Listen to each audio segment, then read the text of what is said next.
My name is Hallie Mae, and I'm going to be going over the three concepts that I found most interesting this semester, which are the servicescape, service quality, and franchising. The first concept that I will be going over that we learned from this semester was the servicescape, or the physical environment that influences both customer and employee behaviors, which is located in Chapter 5 of the textbook. One of the most important aspects of the servicescape is the framework of it, specifically the environmental dimensions. The first aspect is ambient conditions, which refers to anything pertaining to the background of the environment, such as lighting, music, or scent. Anything that really plays into the five senses. The ambient conditions can significantly impact the consumer's satisfaction or behaviors. For example, studies have found the evidence that music tempo in stores can impact shopping pace and spending. And if you were dining in a restaurant that smelled like garbage, you'd probably never eat at that establishment again.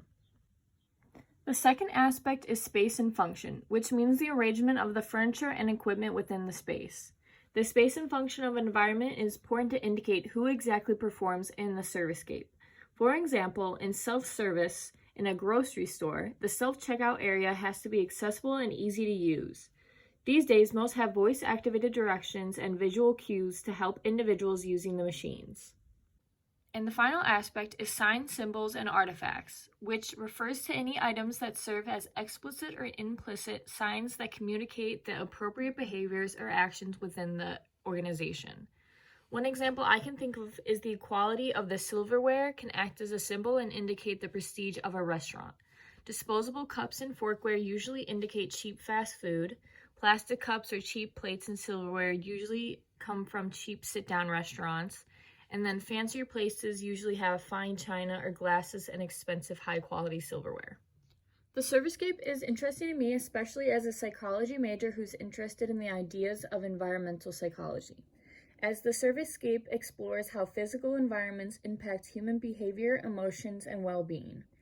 It would be intriguing to conduct a study of my own on the psychological effects of the different environmental factors, such as lighting, colors, spatial layout, and ambient music on people's mood, stress levels, and overall experience.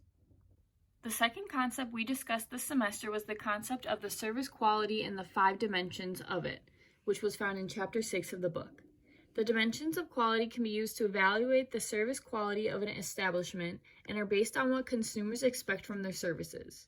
The 5 dimensions I will be listing are in the order of perceived importance, which are reliability, responsiveness, assurance, empathy, and tangibles. Reliability is the ability to perform the promised service both dependably and accurately. Responsiveness is the willingness to help a customer and provide prompt service. Assurance is the knowledge and courtesy of employees as well as their ability to convey trust and confidence.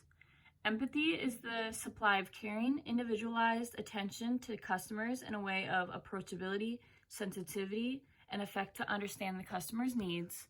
And finally, tangibles are the appearance of the physical facilities, equipment, personnel, and communication materials. I think that service quality and the dimensions of it are interesting for both consumers, workers, and employers. As a consumer, you might not even realize that you unconsciously prefer one company over another due to them successfully meeting these needs.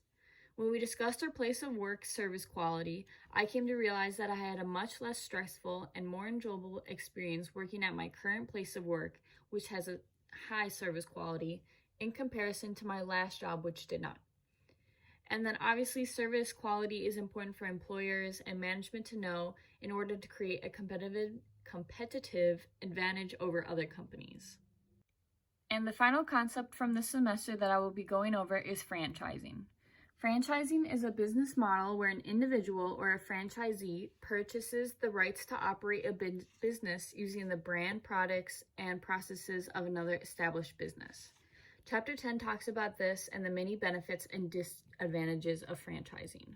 As mentioned, some of the benefits of franchising include management training. Before a franchise opens, the owners usually are required to attend management training, which prepares them to operate a business and ensures that there is consistency from each business to business. You also have brand name recognition. Opening the store gives immediate customer recognition from the knowledge and advertisement of the brand name itself. Also, national advertising. All franchises' percentages from their gross sales goes towards the national advertising for that brand, which in turn results in more brand recognition and further benefits. But in turn, a limitation and important part of franchising is franchisee autonomy, which refers to the degree of freedom granted to franchisees in operating their units within a franchise system. The reason for franchising autonomy is to uphold the brand's quality.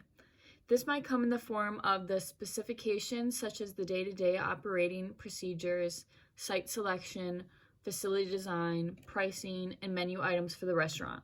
It also could be frequent inspections to the facility and the right to repurchase the outlet for non-compliance. I personally found franchising interesting because I really knew nothing about the concept before this class. I had heard about it before, but didn't understand the extent to how many companies I frequent that are actually franchises. McDonald's, Dunkin' Donuts, Taco Bell, 7-Eleven, even the UPS store. Franchising is interesting because although there are franchisee autonomy that tries to keep all the businesses similar, if you ask anyone who lives in the area, we all know which one is better than the other. Like there's always a good Dunkin' and there's always one that somehow messes up your coffee, even though it's the same menu. Overall, I think the service-scape, service quality, and franchising can easily be tied together. The franchisor sets standards for the service-scape and service quality, which in turn the franchisees are expected to follow to maintain the brand's consistency and meet customers' expectations.